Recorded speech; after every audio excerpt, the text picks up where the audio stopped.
instructional design business for almost 40 years. Over that time, I've seen a number of instructional delivery systems come and go. When I first got into this field, educational television was the rage. Everybody had a television studio. We then had the quick peak of programmed instruction, which came and went rather quickly. And we've had computer-based instruction in various forms for the past 2 or 3 decades. We went to multimedia when we were able to do that. We've had all of these things come and go, and people spend a lot of time getting involved with the technology. It's interesting to me, however, as we move to the internet, and things have become easier and easier to do, so to the point where almost anybody can create a website these days, that the effectiveness of the instruction, my impression is, has gone down, that we've become less effective.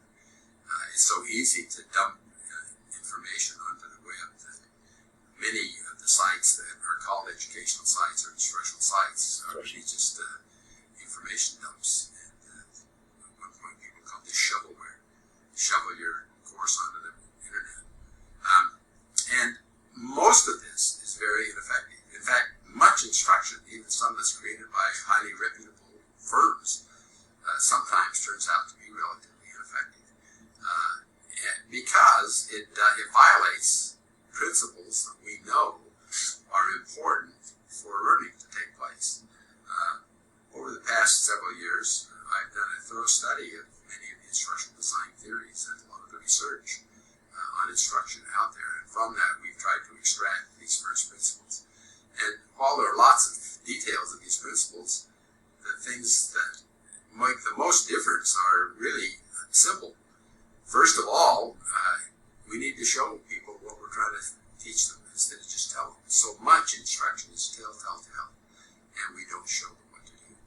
Second, we need to give students an opportunity to practice what they've learned, and that doesn't mean just that we answer multiple choice questions, which we often refer to as ask what they've learned or remember, but it means to do, to get them involved in classifying instances, or get them involved in actually carrying out a procedure, or getting them involved in making predictions or troubleshooting in more complex tasks. And so, consequently, much of what's called practice is not practice at all. It's not really application. But finally, students, we have all kinds of talk of motivation. People have indicated that motivation is perhaps the most important thing of all. Some people have said, if students are motivated, we don't have much else to do. Well, this is just plain not true. If you lead a horse to an empty well, they're still going to die of thirst if there isn't water in it. And we can motivate students to pieces, and if there isn't substance, and we have violated other principles in the instruction, they're still not going to learn. In fact, we often have a false concept of what motivation is. We think motivation comes from animation and games and edutainment, when in fact these are maybe attention-getting, but real motivation comes from learning. Real motivation comes when students are able to do something they weren't able to do before. And real learning takes place when we implement basic principles of instruction. And those basic principles include at least demonstrating what you're going to learn, having the student actually do what they're learning, and doing this in the context of a real-world problem. The best motivation of all is for students to be able to learn some real-world task. And I guarantee you that answering multiple choice questions is not a real-world task. So students want to be able to do things. They take courses because they'd like to be able to do things. They'd like to be able to do something they couldn't do before. If we can identify what that is, and we can present that as the very first part of our instruction, and say at the end of this course, at the end of this module, you'll be able to do this task, or you'll be able to make these predictions, or you'll be able to perform in some way, and then show them what they need to do in order to complete that whole task or perform in that way, their motivation is going to be greatly increased. So in summary, it just seems to me that there are 3 very essential things that I think everyone knows, but we don't seem to do it very much in our instruction.